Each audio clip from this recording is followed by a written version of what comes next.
What's up, everybody? Welcome back to another video from Pink Tourmaline. And this is a very interesting topic that I'll be covering today. I'm covering something called reality transurfing, but specifically a subtopic of reality transurfing, a concept called pendulums. And we're going to get into what pendulums are in a moment. But basically, I came across this gentleman named Vadim Zeland. I hope I'm pronouncing his name right. And this is his biography. I want to share that at the top. He is a contemporary Russian author and mystic best known for creating Reality Transurfing. This is a book, a metaphysical self development system that blends ideas from manifestation, parallel realities, quantum flavored language, intention, attention, and personal sovereignty. Obviously, right? A lot of themes that probably resonate with everybody in this community. Very little reliable public biographical information exists about him, partly because Zealand intentionally keeps a low profile. In his own brief author statements, he has said that he is over 50, that before the collapse of the Soviet Union, he worked in quantum physics research, then in computer technology, and later became a writer. So, this is the man behind this book. Now, I haven't read the entire book. I did buy the book, but I wanted to focus specifically on this one chapter about pendulums because I saw some content online. Actually, I discovered this concept and this topic earlier this morning, and then I saw a bunch of videos and content about it, and it really resonated with me in so many ways. This concept of pendulums describes the way that our world works. It also talks about the momentum of energy and how energy is effectively corralled in a certain way and aligned when people are all feeling or the same type of way, positive, negative, and going with the flow of something. And it obviously just made me think of harvesting that energy and talking about that energy, these emotions, this thought energy as loosh, something that is being galvanized and then harvested at maximum levels. Now, Vadim definitely doesn't ever use the word loosh. He doesn't say there's any external entities per se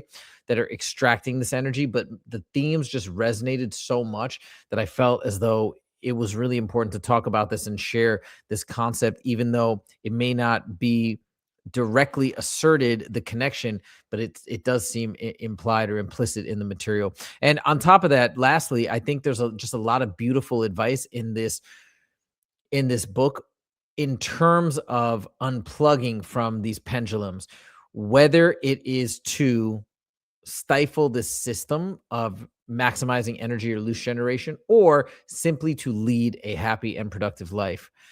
So, without further ado, let's get into the mix and let's talk about pendulums and what they are. So, first of all, what is a pendulum? And again, these are all excerpts from reality transurfing. On the material level, the structure consists of a group of people united by common goals and material objects such as buildings, furniture, equipment, machinery, technology, and so on. On an energetic level, however, a structure appears when a group of people think in the same way, as a result of which the parameters of their thought energy are identical. Their thought energy finally unites into a single current. When this happens, as if in the middle of an entire ocean of energy, a separate independent energy information structure is created, which is referred to as an energy pendulum. It's group thought, groupthink.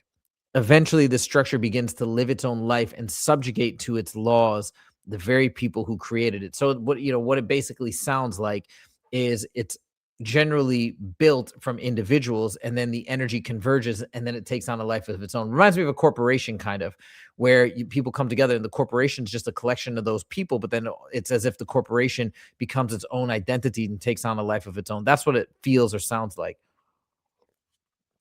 The structure is referred to as a pendulum because the more people adherents that feed it with their energy, the more powerfully it sways. Every pendulum, right? Pendulum going back and forth. Every pendulum has its own characteristic beat frequency. For example, if you want to get a swing moving, you have to push it into a certain rhythm or frequency. This is called the resonant frequency. If the number of adherents decreases, the force of its swing is weakened. If it loses all its adherents on the material, oops, wait. What did I do here? Wait, did I go backwards? Oh, sorry. On the material level, the structure consists of a group of people united by common goals and material. Oh, wait, this is the same thing. I apologize. Hold on. What is happening here? What did I do? Oh, yeah. If it loses its adherence, Oh, here it is. I got it now.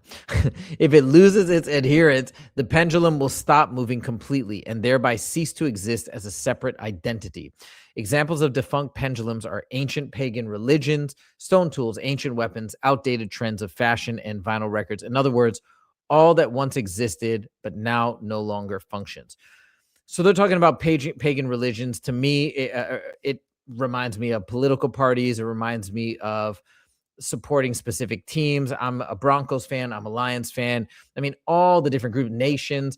This basically, our world is a gauntlet of pendulums, and thinking about it this way or defining it this way, you just think about that the way that this world is structured, whether it's random or by design, leaning towards the latter. It seems as though that is the construct that we are living in, just constant pendulums to get involved in that group and this group and the other group and then fight with the other groups, and causing this pendulum to sway back and forth with this group think.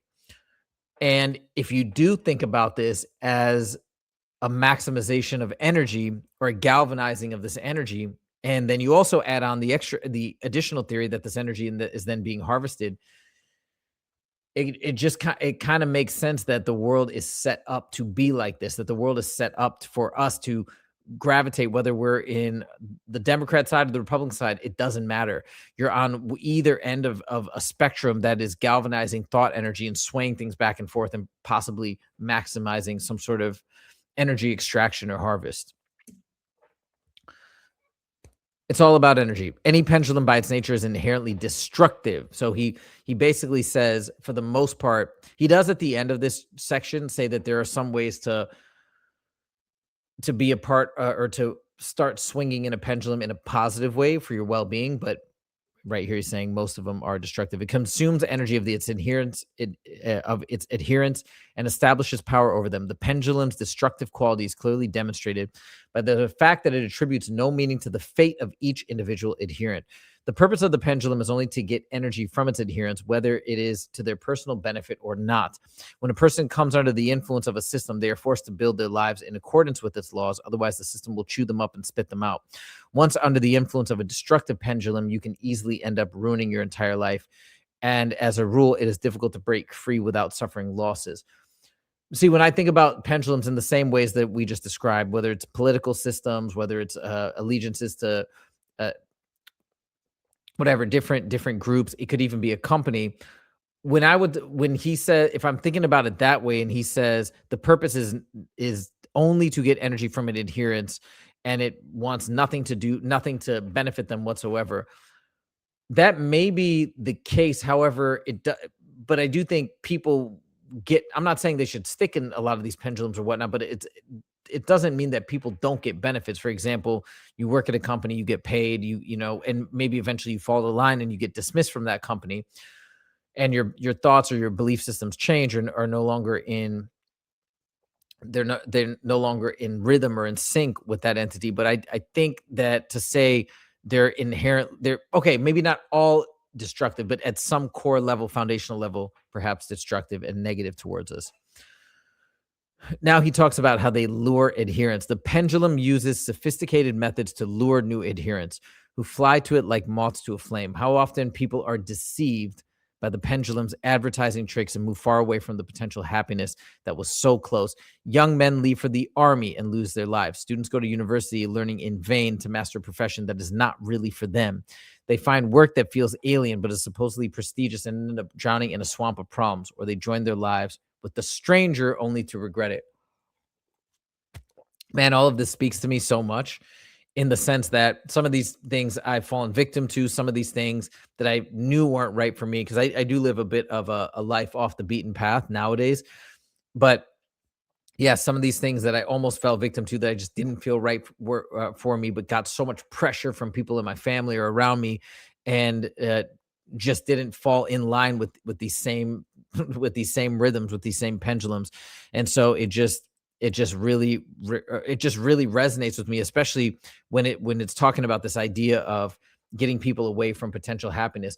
Now, if you add on the layer of this being a process by which to extract energy for some ulterior motive, it starts to make sense that the system is designed this way, where we kind of are steered away and steered into these pendulums and steered away from just pursuing happiness or pursuing individual goals, because that might lessen the output of this energy, or also make us, I guess, empower us more, which would make it more difficult for us to be controlled. So, kind of whatever level of theory you're kind of approaching this from, you can see that what these pendulums, the goal is to lure adherents and get them away from whatever maybe individual or personal goals that they might have. So what are characteristics of a pendulum? Let's get more into the details of what a pendulum is. It can hide its motives behind various well-meaning masks, and yet its activities can ruin the lives of its adherents. The greatest threat the pendulum poses to the individual is that it leads victims away from other lifelines where they would be able to find happiness. These are the characteristic features of a destructive pendulum. A pendulum feeds on the energy of its adherents, which increases the power of its sway. So again, this is a soft reference to the idea of feeding off of energy. And also, the pendulums aren't described anywhere, although he alludes to it at one point, saying that they may actually be living entities, right? Or have be some sort of sentient entities, but they're not overtly stated to be as such, or coming from above, where they are actually using this energy or this momentum or this emotional output as some sort of a fuel. He never goes that far, just saying. A pendulum strives to attract as many followers as possible to source as much energy as possible. A pendulum makes a contradistinction between its group of adherents and all other groups. We are good, they are bad, right? Political systems all day long. I mean, even sports teams and adherence to sports teams in certain locations. A pendulum acts aggressively towards anyone who refuses to follow it, attempting to win them over, neutralize their position, or get rid of them. We can name so many things like that. A pendulum hides behind masks and lofty ideas. It plays on people's feelings to justify its actions and attracts as many adherents as possible. Essentially, the pendulum is an egregore, and yet the concept of egregore does not fully reflect the entire range of possible interactions between an individual and an energy-based information structure. Pendulums play a much greater role in people's lives than one like to think. I think I looked up this word egregore somewhere. Hold on, I don't know where did I look that up, but it's like hold on, I'm going to tell you guys right now. Egregore definition, because I wanted to say what it was and I forgot. Yeah, it's an occult concept describing a non-physical thought form or collective entity that arises. So there it is. Yeah. So he's talking about it almost as taking on a life of its own, or an identity of its own, a entity that arises from shared beliefs, emotions, and focus of group of people. It is essentially a group mind that takes on a life of its own, feeding on the energy of its followers and influencing their behavior. I mean, that's, I think, exactly what he's describing these pendulums as. But yeah, destructive pendulums. Now he says, I am no judge of whether a pendulum is an animate entity or simply an energy form. Either way, the distinction does not affect the transurfing method. The most important thing is to be able to recognize a pendulum and avoid being drawn into its game unless you stand to benefit from the interaction. There's one identifying factor by which a destructive pendulum can always be recognized. It always competes with others similar to it in the battle for adherence. Democrat, Republican, that's what comes to mind right now. The pendulum has one goal, which is to attract as many supporters as possible to source as much energy as possible. The more aggressive a pendulum behaves in the battle for devotees, the more destructive it is, i.e., the more dangerous it is to the life of the individual. Obviously, I mean, he mentions pagan religions, but what about just all the religions today? Now he talks about war. War is the most extreme manifestation of the battle between pendulums. Each pendulum uses various arguments to persuade its adherents to take up arms, and the nature of the argument is specific to the historical epoch. The earliest, most primitive argument used was simply to order the followers to take something from the hands of others by force, stealing. As society became more civilized, the arguments became slightly more refined. One nation declares itself supreme, progressive, and the most developed, with all the others less developed, somehow flawed. The lofty objective is to raise the underdeveloped nations to a higher level using force if they resist. Metaphorically speaking, the contemporary conception of war is like a beehive hanging from a tree in the forest. The wild bees in the nest are busy making honey, raising their offspring, but then a pendulum comes up to the nest and announces to its followers, look, wild bees. They are very dangerous and must be destroyed, or at least their hive must be destroyed. If you do not believe me, look." And then the pendulum stirs up the nest, beating it with the stick. The bees fly out of the hive and start stinging the adherents. The pendulum then cries out triumphantly. "See how aggressive they are. They must be annihilated." Whatever exculpatory slogans are used to justify war and revolution, in essence, the motivation is the same: the battle for adherence. The form the battle takes may differ, but its one goal is to win over as many adherents as possible. The new force is a vital necessity for the pendulum, for without it, the pendulum's sway would stop entirely. The battle of the pendulum is an inevitable struggle for survival. And so this also, when it's described this way, would explain why we just seem to keep stumbling into war after war after war. Why have we not figured it out at this point with everything that seems to be coming about and developing, right? It really, really seems bizarre. Now, some people might say I'm oversimplifying. Oh, well, you clearly don't understand the complexities of politics, and you're obviously not knowledgeable in how complex everything is in the world and the different nations' interests. Listen. I know enough at this point in my life that all this fighting and all this bickering and all this nonsense benefits very, very, very, very few people at the top. And yet the masses are dragged in to a lot of these conflicts. And half of the time, we don't even know the full story. Actually, most of the time, we probably don't even know the full story of what's happening. So if you want to say I'm oversimplifying, but I can say at this point in my life that I can clearly see there is not a need for this type of fighting and destruction over resources, especially when I think things could be designed very differently. Yet we seem to be in this cycle that never ends. You think you're in control. Now we're talking about being in the pendulums where you think you're in control, but what is really going on? Well, we will reveal right now. On the material level, this is an everyday standard scenario. For example, the pendulum of a political party conducts an election campaign, attracts a new devotee, and gives them little energy in the form of positive feelings like righteousness, satisfaction, dignity, and importance. The adherent thinks they are in control of the situation and still able to choose their affiliation, whereas in truth, the devotee was chosen and control established over them, not the other way around. The adherent only appears to be acting in accordance to their own will, when in fact it is the pendulum that is artificially and unnoticeably manipulating the will of the adherent. The adherent enters the pendulum's information field, socializes with like-minded others on important topics, and establishes an energetic connection with them, and in this way becomes consistently attuned to a certain vibration. Later, the adherent may begin to feel the pendulum has not lived up to their expectations, and they begin to have doubts about their former idol. When this happens, the frequency of the adherent's thought energy falls out of the pendulum's loop. The tightness of the pendulum's grip varies depending on its power. In some cases, the devotee is simply allowed to leave. In other cases, the heretic may pay with his freedom or even his life. So I think the point here is it feels as though we're in control. We're making a conscious effort joining this political party or joining this movement. But in fact, we're kind of being sucked in to this pendulum by that thought energy, and then ultimately being controlled by it. Whereas opposed to we think, no, we're finding like-minded people. I think that's the observation that the author is noting here.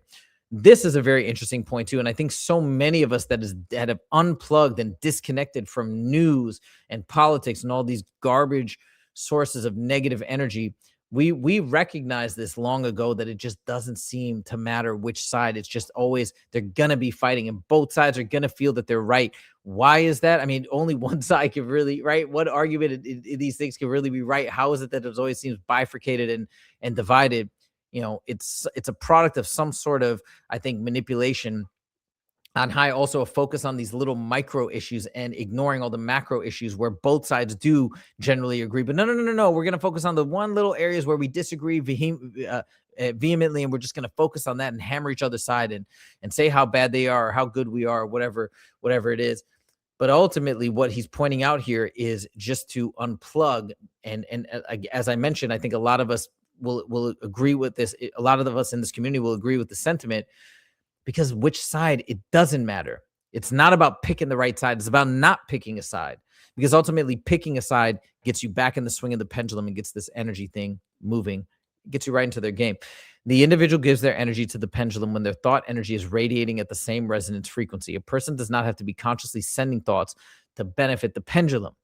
As you know, most human thought and action originates in the realm of the unconscious. It's almost like you can replace the word pendulum if you're if you're along the lines of the thinking about this world as being a Loosh farm, right? You can replace the pendulum with Loosh farm. Like, just watch this, right? A person does not have to be consciously sending thoughts to benefit the Loosh farm. As you know, most human thought and action originates in the realm of the unconsciousness. The Loosh farm makes use of this feature of the human psyche. Oh my God. Oh my God. They manage to get energy not only from their adherents, but also from their ardent opponents. You have probably already guessed how. This is wild. Okay. Anyways, just an interesting observation. Imagine a group of old ladies sitting on a bench criticizing the government. They are obviously not adherents of the government pendulum. They hate it for a number of reasons. However, what happens is that the old ladies criticize the government for being so inept, corrupt, cynical, and stupid. And in so doing, they emit intense thought energy at the frequency of the pendulum. It does not matter to the pendulum which side you rock it from. It can use both positive and negative energy just as long as that energy is resonant with its own. It's funny too, because I always try to avoid these types of complain fests or negative fests when people just want to sit there and cry and complain and whine about different things. Now, it's one thing if you're trying to brainstorm or actively problem solve a situation that is disruptive or creating an issue, but when you just sit here and go into victim mode and sulk, that always felt gross to me. And maybe that's what I'm picking up on. I don't know, this type of negative energy that is also reverberating through me and causing me discomfort. I don't know, but this idea resonates with me that this type of complaints or whatever, even if you think you're going against the system, it's still doing it's still not doing any good. Not to you, not to the people around you. Okay, again, furthering on this point, negativity pushes harder. One of the pendulum's favorite ways of gaining access to your energy is to throw you off balance. Once you have lost a sense of your own equilibrium, you start to wobble at the same frequency of the pendulum, thereby enabling it to sway more strongly. Let us say, for example, that prices have risen. You react negatively, become resentful, complain, and exchange information with your friends. This is a natural and even proper response, but it is also exactly what the pendulum is expecting. You radiate negative energy into the world at the frequency of the pendulum. It receives the energy, swings harder, and the situation is aggravated. The strongest string the pendulum can pull you with is fear, the most ancient and powerful of human emotions. It does not matter what exactly you are afraid of. If the fear is associated with any aspect of the pendulum, it will receive your energy. Anxiety and worry are weaker emotions, but still relatively effective puppet strings. These feelings are excellent at attuning thought energy to the frequency of a pendulum. If you are concerned about something, you find it hard to focus on anything else. Very true. Very true. Now, the author talks about psychological issues in the scope of pendulums.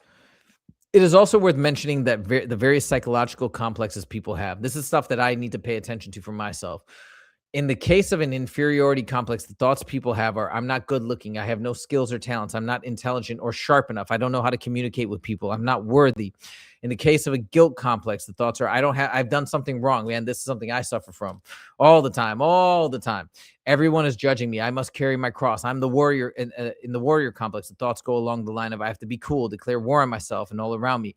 I will fight for my place under the sun. I claim my power.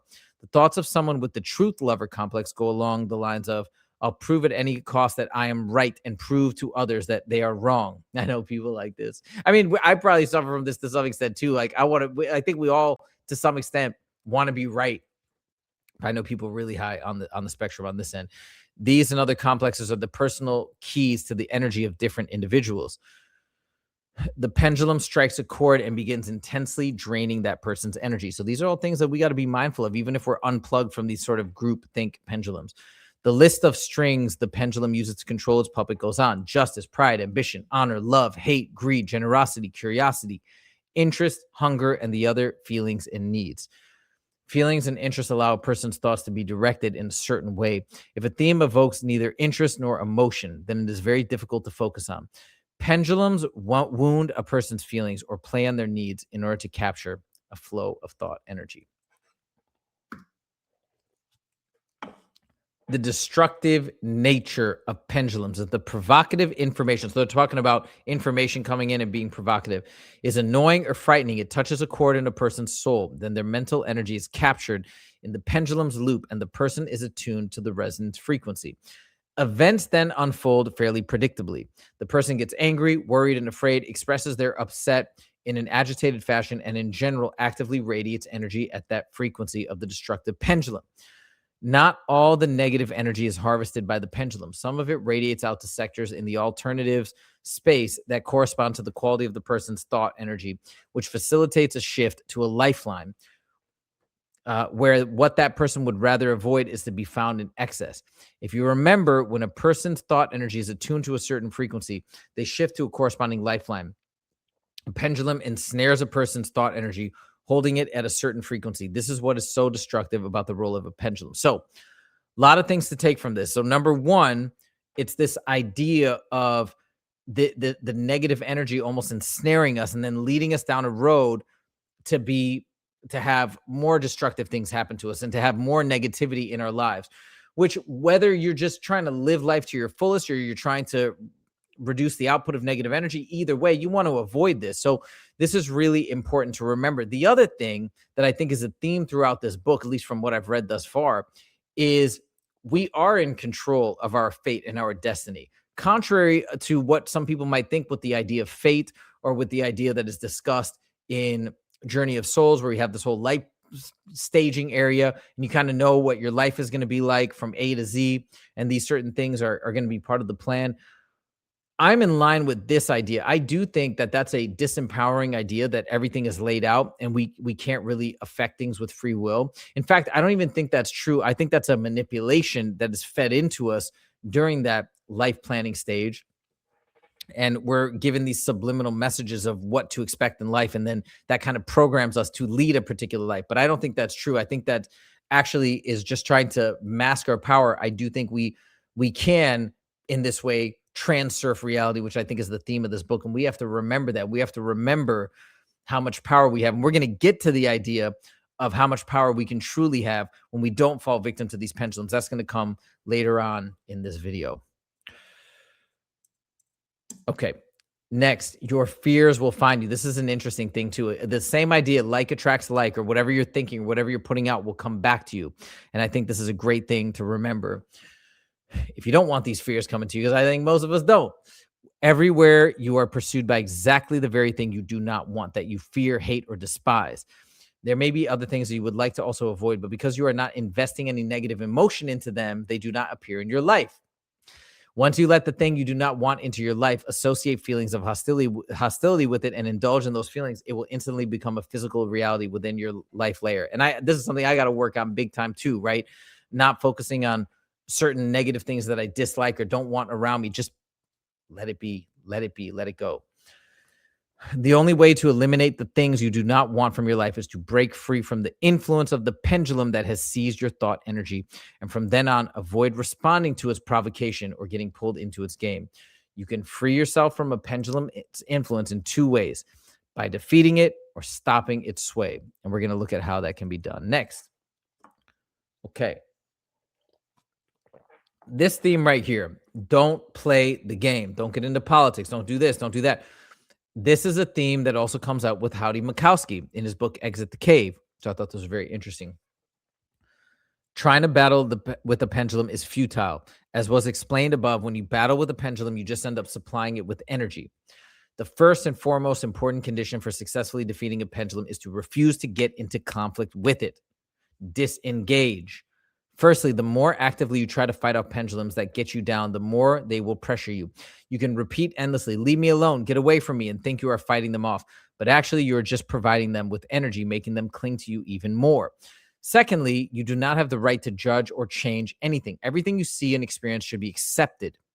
God, like, we need to all work on that, I think, right? To accept things more so, as if they were paintings on display, whether you like them or not. There may be many paintings in an exhibition that are not to your taste, but it would never occur to you to demand that they be removed from the exhibition room. Once you have recognized the pendulum's right to exist, you also have the right to leave it behind, remaining free of its influence. The main thing is not fight it, judge it, get angry, or lose your self control, because by doing so, you agree to play the game. The pendulum should be calmly taken for granted as a necessary evil and left at that. Any position of opposition supplies the pendulum with energy. Hmm.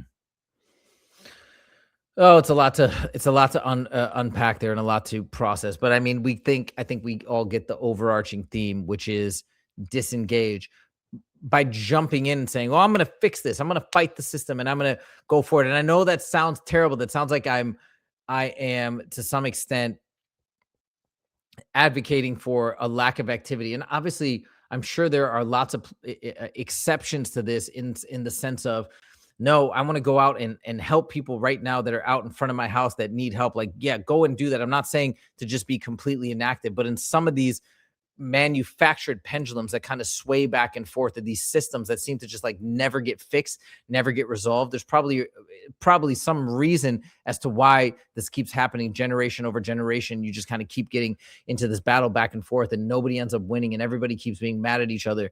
I think those are the things that you want to be mindful of and think about, and maybe disengage and maybe help the world or do positive things in other ways outside of these systems, as opposed to trying to fight these systems. That's the point.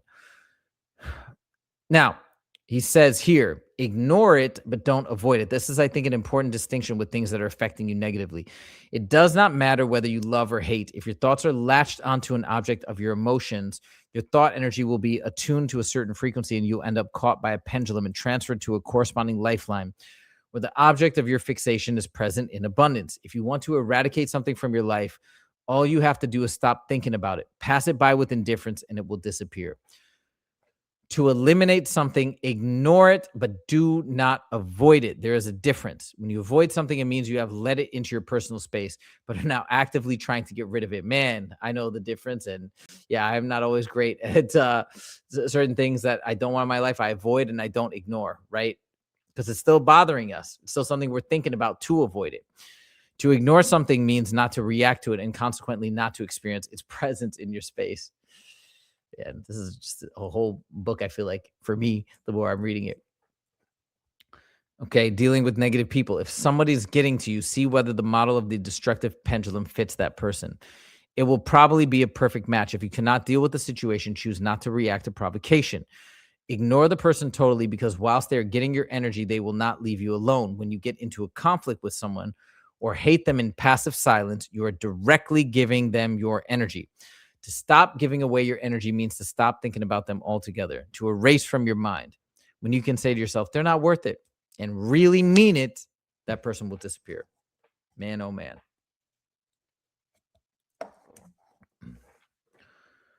Now, this is a wild statement. Talk about Loosh. Talk about a Loosh farm.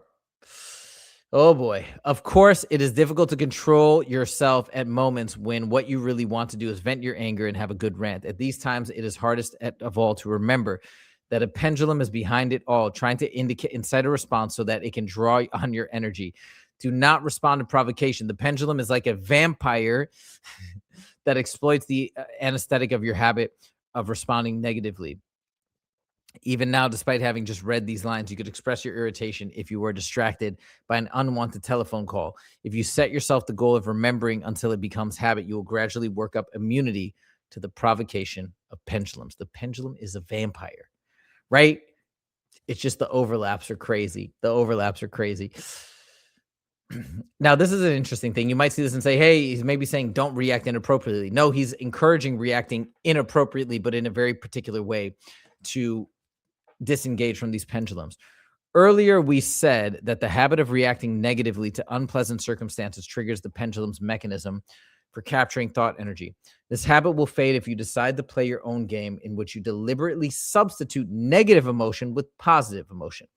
Confidence for fear, enthusiasm for gloom. I mean, this is stuff I try to do all the time. Some of it comes natural to me, and some of it I keep trying to get better at. Try reacting inappropriately to small nuisances. You have nothing to lose. It might seem like a silly game to play, but the pendulum will have no chance. The game style only seems silly because pendulums have trained us to exclusively play the games that are a benefit to them. You can experiment. It was like pendulum. Let's just trade pendulums with archons there. The game style only seems silly because the archons have trained us to exclusively play the games that are of benefit to them. It's wild. You can experiment with forcing the pendulum to play your game. You will enjoy it and be surprised to discover what a powerful technique it is. The working principle is this: when you radiate thought energy at a different frequency to the pendulum's resonance frequency, you are in dissonance with the pendulum. The dissonance stills the pendulum's sway in relationship to your personal energy. The result being that the pendulum leaves you in peace. Also, the energy isn't going to this kind of like central galvanized location and getting stronger and stronger by being in unison. Now, here's the crazy thing, right? This is what he says. So, if the energy is not going into the pendulum, it's not getting into the sway, well, where does it go? He said the last question is where all the energy goes when the pendulum is brought to a rest, when you don't play the game. The answer is that the energy comes to you. Having coped with the problem once, you become stronger. The next time you try to solve a problem using this technique, it will not be as difficult. Is this not always the way? Fighting a problem head on only leads to a loss of energy, which is absorbed by the pendulum that created it.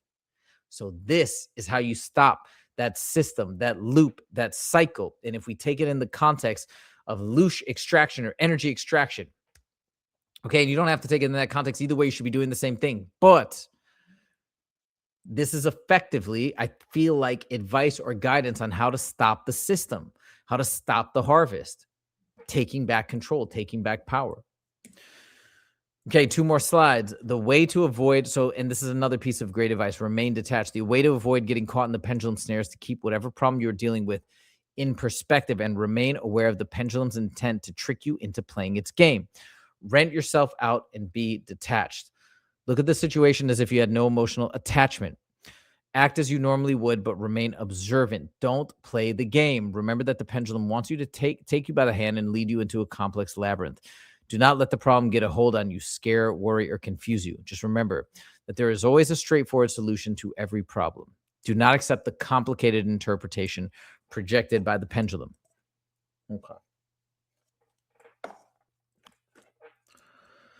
By the way, this idea of remaining detached reminds me of the concept of realization of self, that you are a consciousness kind of in the, like, this is not me, this is not us, but we are a consciousness that is within this realm, within this avatar, observing. And so you can kind of step back into your true self and just sort of observe what's going on without being attached.